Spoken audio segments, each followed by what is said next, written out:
Fate plays a large role in almost all of Shakespeare's theatrical writings. It is mentioned multiple times in the text of his plays, the idea of fate and how it will partake in the end result of his narratives.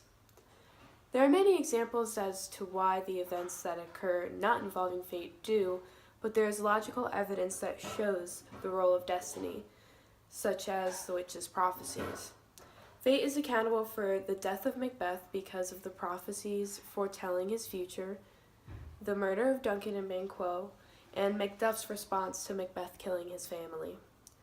These were no acts of free will. They are decisions made that are influenced by fate.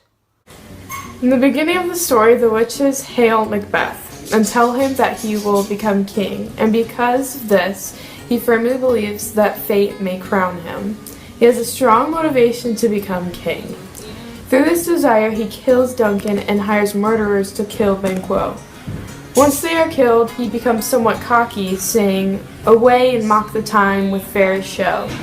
False face must hide the false heart doth know," indicating that he is prepared to kill and take over. The murder of Banquo and Duncan was fate-driven. Once Lady Macbeth found out about the prophecy, she heavily influenced Macbeth to kill the men in order for them to take power. She thought if it were done quickly, that they would not have to wait, but little did she know it would take a toll on his behavior. During a celebration dinner, Macbeth's very painting of his fear arose, the ghost of Banquo. Macbeth started to go mad when he saw this figure that no one else could.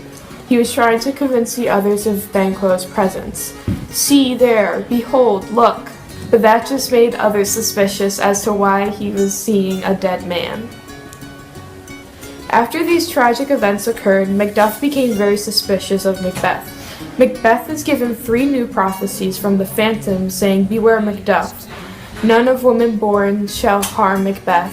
Macbeth shall never be vanquished until great Burnham wood to hide Dunesane hills shall come against him." Hearing this, Macbeth hired murderers to kill Macduff and his family. Successfully killing the family, but failing to kill Macduff, caused much controversy. Macduff plotted to kill Macbeth and allow Malcolm to take over the kingdom. Right before Macbeth's eyes, he saw the prophecies begin to come true. The forest moved. Macduff was of a woman born, meaning that he was born of C-section, and Macduff was coming to kill him. The two began to fight, but Macbeth had had enough, and was beheaded by Macduff, then declaring Malcolm king. Macbeth fell into his own fate. He believed that the prophecies and fate held all of the right answers to life, but really it was not what it turned out to be. The Phantom's predictions became true and resulted in Macbeth's death.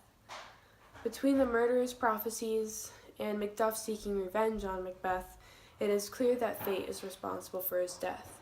This is often mistaken for free will, but the truth of fate will always end up becoming true.